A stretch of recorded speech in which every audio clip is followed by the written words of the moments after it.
హత్య రాజకీయాల్ని ప్రోత్సహించేది ఎవరో ప్రజలందరికీ తెలుసు. హత్య రాజకీయాల్ని ప్రోత్సహించేది ఎవరో ప్రజలందరికీ తెలుసని తెలుగుదేశం నాయకులు పేర్కొన్నారు. కర్నూలు జిల్లా మండల కేంద్రమైన వెల్దుర్తిలో తెలుగుదేశం పార్టీ కార్యాలయంలో తెలుగుదేశం నాయకులు బొమ్మిరెడ్డిపల్లె సుబ్బారాయుడు ఆధ్వర్యంలో పాత్రికేయుల సమావేశం నిర్వహించారు. ఈ సందర్భంగా తెలుగుదేశం నాయకులు మాట్లాడుతూ మాజీ ఎమ్మెల్యేలు కర్నూలులో బొమ్మిరెడ్డిపల్లె గ్రామం గురించి మాట్లాడడం విడ్డూరంగా ఉందన్నారు. బొమ్మిరెడ్డిపల్లె గ్రామం ఫ్యాక్షన్ గ్రామం కాదని గుర్తుంచుకోవాలన్నారు. మాజీ ఎమ్మెల్యేలు ఇద్దరు ఫ్యాక్షన్లను ప్రోత్సహించిన వారేనని వారు గుర్తు చేశారు. బొమ్మిరెడ్డిపల్లె గ్రామంలో జరిగిన హత్యకి సూత్రధారులు పాత్రధారులు ఎవరో ప్రజలకి తెలుసన్నారు. చనిపోయిన వ్యక్తి మీద అనవసరమైనటువంటి అబండాలు వేయడం మంచిది కాదన్నారు. బొమ్మిరెడ్డిపల్లె గ్రామం ప్రశాంతంగా ఉండడం చూసి ఓర్వలేక మాజీ ఎమ్మెల్యేలు కుట్రలు పడుతున్నారని వారు ఆరోపించారు. గ్రామంలో హత్య అనంతరం హత్యకు పాల్పడిన వారి ఇళ్లపైన ఎవరు కూడా దాడి చేయలేదని, వారి ఆస్తుల్ని వారి పశువుల జోలికి ఎవరు కూడా వెళ్ళలేదని గుర్తుంచుకోవాలన్నారు. జిల్లాలో ఫ్యాక్షనిస్టులు ఎవరో ప్రజలందరికీ తెలుసని అన్నారు. ఫ్యాక్షన్ రాజకీయాల్ని ప్రోత్సహించేది కూడా ఎవరో రాష్ట్ర ప్రజలకు తెలుసన్నారు. ఎవరైనా సరే నిజాలు తెలుసుకొని మాట్లాడాలని ఈ సందర్భంగా వారు పేర్కొన్నారు.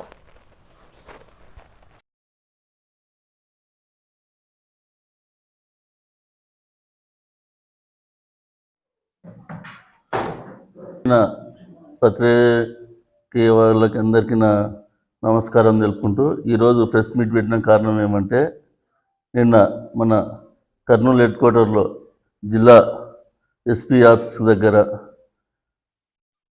మన ఎమ్మెల్యే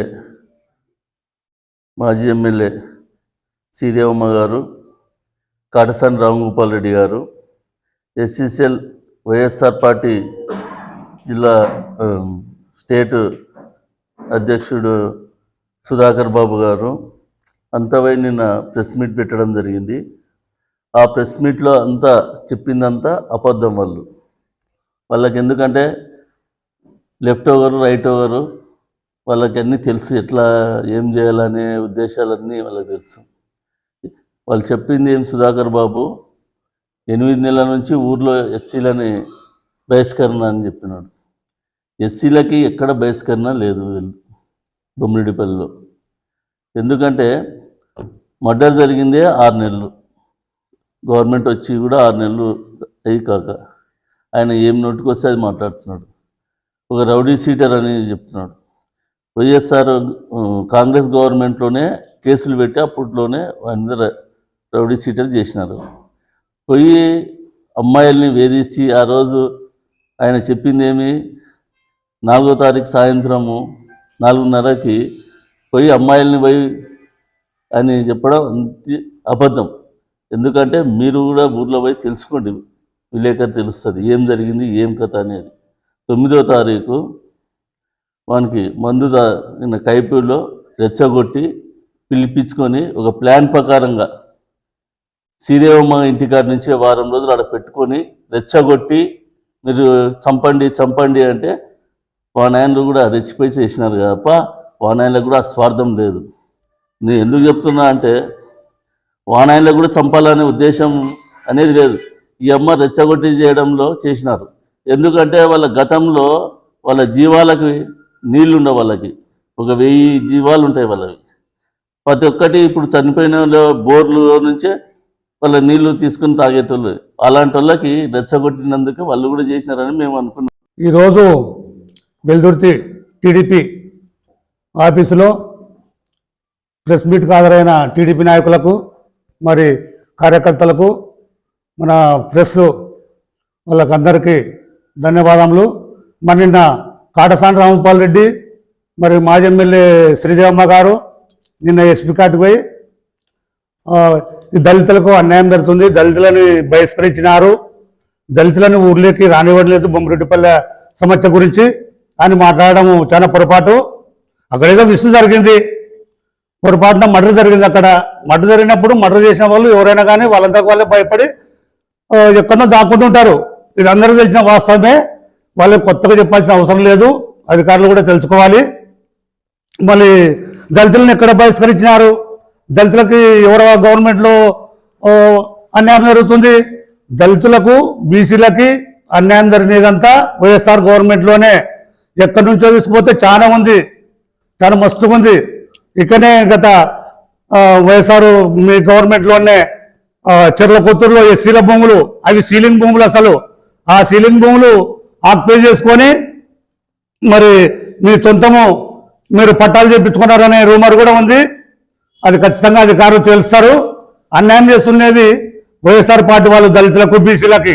తెలుగుదేశం పార్టీ పుట్టినప్పటి నుంచి ఈ దళితులు కానీ బీసీలు కానీ ఎక్కడికక్కడ లీడర్లుగా ఎదిగినారు. అంతకుముందు పార్టీల్లో ఎప్పుడు లీడర్లు అనేవాళ్ళు బీసీలు, ఎస్సీలు, ఈ దళితులు ఎవరు లేరు. తెలుగుదేశం గవర్నమెంట్ వచ్చినప్పుడు మాత్రమే ఈ కులాలన్నీ, ఈ బడుగు బలహీన వర్గాలన్నీ అందరికీ గుర్తింపు వచ్చినది. అది ఎన్ రామారావు పెట్టిన పుణ్యం అది. మరి ఈ రోజుల్లో చంద్రబాబు గారు చేస్తున్నటువంటి సేవ, మరి వైఎస్ఆర్ గవర్నమెంట్ వాళ్ళు, వైఎస్ఆర్ లీడర్లు ఏదైనా మాట్లాడేటప్పుడు కొంచెం తెలుసుకొని మాట్లాడండి. కోడికత్తి సీన్ కానుంచి, డాక్టర్ సుధాకర్ కానుంచి, కిరణ్ కుమార్ కానుంచి, ఎమ్మెల్సీ అనంతబాబు మటర్ చేసి డోర్ డెలివరీ చేసే కాడ నుంచి తీసుకుంటే మీరు కొంచెం తెలుసుకొని మాట్లాడాలా. మీ గవర్నమెంట్లో ఎప్పుడైనా కానీ అరాచకాలు కానీ, మానభంగాలు కానీ, రేపులు కానీ ఏదైనా జరిగేటప్పుడు ఎక్కడైనా కానీ ముఖ్యమంత్రి ఒక డీసీపీని పెట్టుకొని, కొన్ని డిపార్ట్మెంట్ని పెట్టుకొని ఖచ్చితంగా ఇక్కడైతే అరాచకాలు జరుగుతున్నవి, మరి ఇది ఖచ్చితంగా ఈ అరాచకాల మీద ఇప్పుడు మహిళల మీద అయితేనేమి, మామూలు తెలియని అమాయకుల మీద అయితేనేమి అరాచకాలు జరుగుతున్నవి, మీరు గట్టిగా ఉక్కుమాదం మోపండి, చర్యలు తీసుకోండి అని ముఖ్యమంత్రి ఏనాడైనా అన్నాడు. ఎందుకంటే ఆయనకు సంతోషం అట్లా చేస్తుంటే దళితుల మీద, బీసీల మీద, అందరి మీద అట్లా అడవి చేసుకుంటూ పోతుంటే ఆయనకు ఆనందం అనమాట. ఆయనకి ముఖ్యమంత్రి కావాలన్న కోరిక. మేము ప్రచారంలో కూడా చెప్పినాం ముఖ్యమంత్రి కాడని చెప్పేసి, మేము ప్రచారంలో ఎప్పుడో చెప్పినాము అనుకున్నట్టు అయిపోయింది. జాగ్రత్తగా మాట్లాడండి. మాట్లాడేటప్పుడు దళితులు, బడుగు బలహీన వర్గాలు ఏ గవర్నమెంట్ ఎదిగినారో బాగా గుర్తు చేసుకోండి. 83 నుంచి మొదలైంది. ఎస్సీలు కానీ బీసీలు కానీ ప్రతి బలహీన వర్గాలకు చెందిన వాళ్ళు ఇట్లా లేనివి తప్పు మాట్లాడితే ప్రజలు కూడా నమ్మే చిత్తులు లేరు.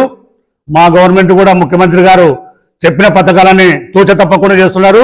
మీరేమో అదిలే ఇదిలే 6 నెలలకే అంటున్నారు.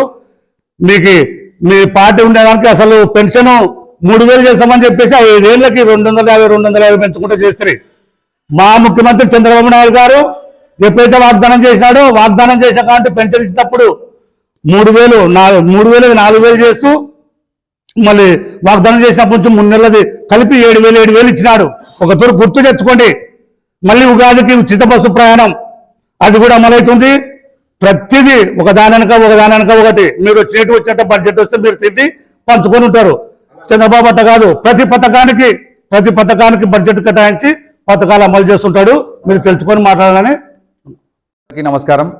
మరి ఈరోజు తెలుగుదేశం పార్టీ కార్యాలయంలో ప్రెస్ మీట్ కార్యక్రమానికి వచ్చేసినట్టు పెద్దలు అన్నగారికి, మరి మీ అందరికీ తెలుసు, నిన్న రోజున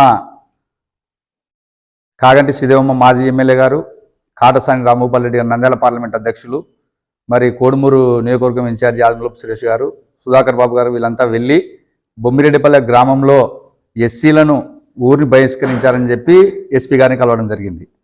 వీళ్ళకి నిజంగా అంటే వీళ్ళ అసలు మెయిన్గా ఫ్యాక్షనిస్టులు ఎవరంటే చెరుకులపాటి నారాయణ రెడ్డి వాళ్ళ కుటుంబమే, కాటసాని రామగోపాల్ రెడ్డి ఫ్యాక్షన్ కుటుంబమే. వీళ్ళ ఫ్యాక్షన్ గ్రామాలను తెచ్చి బొమ్మిరెడ్డిపల్లె ప్రశాంతమైనటువంటి గ్రామం. అంటే మీరు చిన్నతనం నుంచి కూడా చూస్తాం బొమ్మిరెడ్డిపల్లె అంటే మిగతా ఊర్లలో ఫ్యాక్షన్ ఊర్లలో గొడవలు జరుగుతున్నాయి, కానీ బొమ్మిరెడ్డిపల్లెలో ఇంతవరకు కూడా చిన్న గొడవలు జరిగిన దాఖలాలు లేవు. మరి రాజకీయ స్వార్థంతో మెజార్టీ వచ్చింది వెల్దుర్తి మండలం, మా పట్టు కోల్పోయినామని చెప్పి ఆమె ఇటువంటి క్రియేట్ చేసి మళ్ళీ ఒక వర్గాలను సృష్టించి చేసుకొని ఊర్లలో అరాచకాలు అంటే గొడవలు వాళ్ళని సృష్టించాలని చెప్పి చూస్తుంది. మరి గతంలో కూడా కాంగ్రెస్ గవర్నమెంట్లో ఇదే వీళ్ళిద్దరు స్వార్థం కోసం ఇక్కడ మండల ఇన్ఛార్జిగా నారాయణ రెడ్డి గారు ఉన్నారు, మరి ఆ రోజు కాటసాని రామగోపాల్ రెడ్డి గారు ఎమ్మెల్యేగా ఉన్నారు.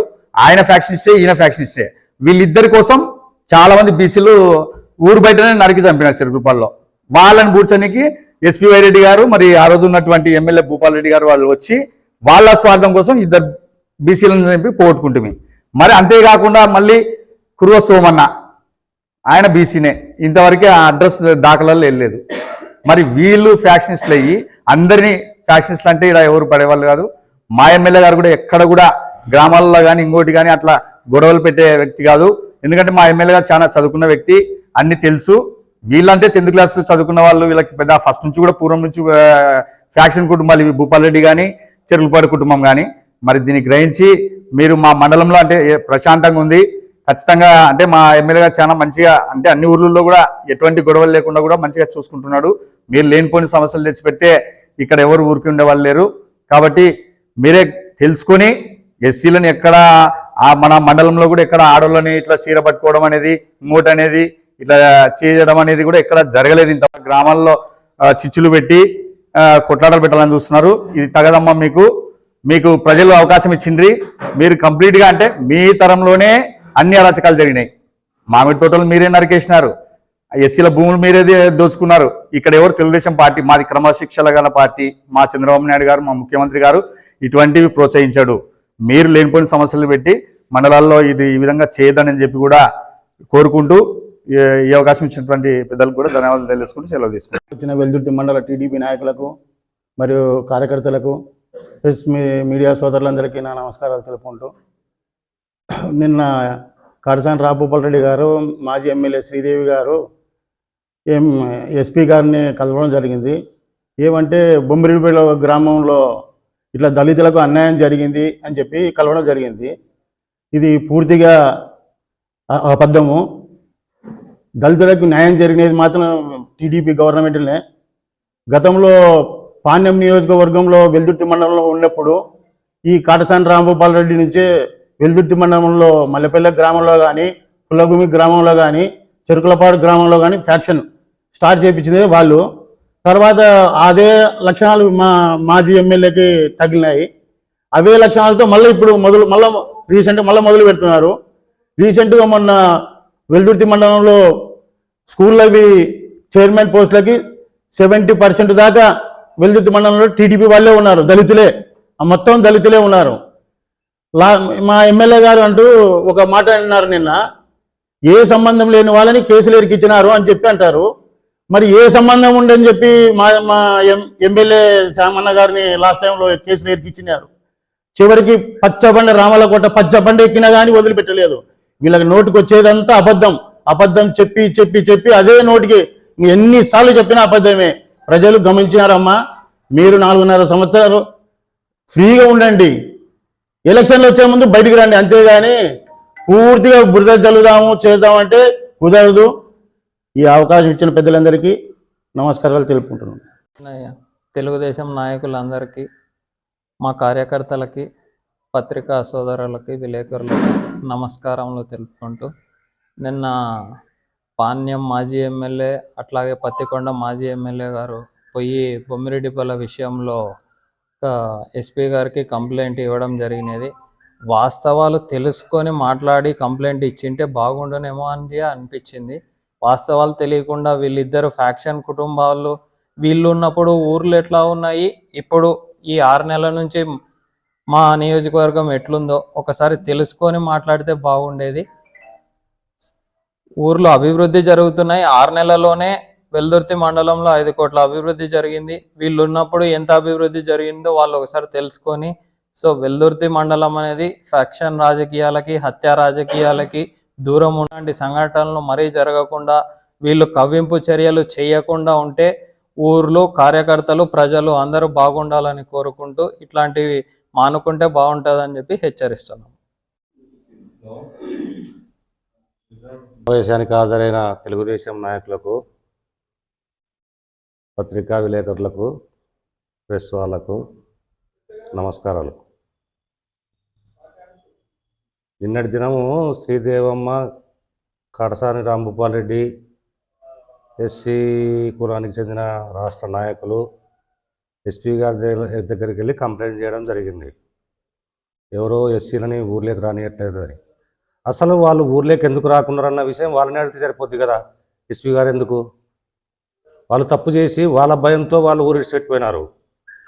ఎందుకు లేనిపోని బురద తెలుగుదేశం పార్టీ మీద, తెలుగుదేశం నాయకుడు సుబ్బరాయుడు మీద ఇది ఇట్లాంటి మాటలు మాట్లాడడం ఎంతవరకు సబబు?